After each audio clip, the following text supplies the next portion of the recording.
Monk Yin and Monk Yang had been sent on a journey to a nearby village to collect alms and spread the teachings of their monastery. The sun cast golden hues upon the dusty path as they made their way through the village, observing the daily lives of the people bustling around them. Vendors called out their wares, children played in the streets, and the scent of freshly baked bread wafted through the air. As they walked past a small marketplace, Monk Yin's sharp eyes caught sight of a young boy, no older than 10, swiftly snatching a loaf of bread from a vendor's stall. The boy clutched the stolen loaf tightly to his chest and darted away before the vendor could react. "Did you see that?" Monk Yin said, his voice tight with disapproval. "That child is a thief. Stealing is wrong. He will surely grow up to be a bad person." Monk Yang, instead of reacting immediately, watched the boy from a distance. The child did not eat the bread himself, but slipped into a narrow alley, where a frail girl, barely alive from hunger, sat curled up against the wall. With trembling hands, the boy tore the bread in half and gave it to her. The girl's sunken eyes filled with relief as she ate ravenously, her brother watching her with gentle concern.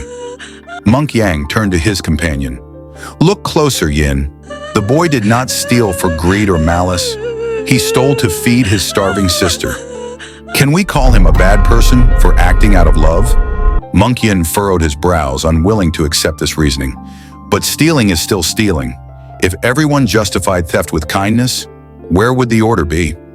Neither monk could agree, so they finished their journey and returned to the monastery. That evening, they sat before their master and recounted what had transpired. "Master," Monk Yin said, "a boy stole a loaf of bread. I believe this means he is a bad person." "But Master," Monk Yang interjected, "he gave the bread to his starving sister. I believe this means he is a good person."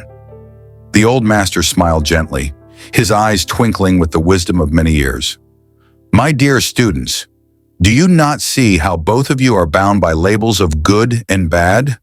You see only the surface of things." Monk Yin and Monk Yang exchanged confused glances. "Master, is the boy good or bad?" Yin pressed. "There is no absolute definition of good or bad," the master replied. "Everything is connected to karma, to causes and effects. The boy stole, and that is an action with consequences.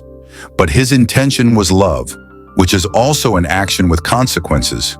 The world is not black and white." Monk Yang nodded slowly. "So we should not judge by actions alone?" The master shook his head. "Instead of fixating on right and wrong, cultivate wisdom and compassion. Keep the right mind in your heart, and you will see your true nature clearly. Only then can you understand the deeper truth beyond mere appearances."